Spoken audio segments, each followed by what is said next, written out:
জন্য জামাই খাইব সবার আগে ফিরা। মা রাত্রেবেলা ইচ্ছা মতে 12টা 1টা পর্যন্ত এমনে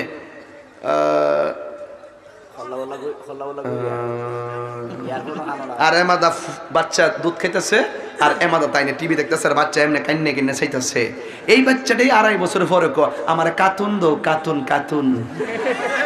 এটার জন্য দুষ্কার মার দোষ মার। গাছ ভালো ফল ভালো, কথা বলেন ঠিক না বেটি? এখন কইবেন হুজুর এটা আবার কিতা করেন, গাছ বালা ফল বালা মানে এটা কিতা এক বেড আমার হিদিন এক হুজুর আমার লাগে দোয়া করেন আমি যাতে 1 নম্বর একটা মেয়ে পাই। হ্যাঁ আমি যেন বালা একটা মেয়ে পাই। আমি আসলে বালা একটা মেয়ে পাইবে কেমনে? তুই যখন ঠিক হয়ে যাবি গা তখন অটোমেটিকলি তুই বালা একটা মেয়ে পাইবি। আর তুই যদি লুচ্চা হস তুই লুচ্চা মেয়ে পাইবি। কি ঠিক কিনা গণ? আজকে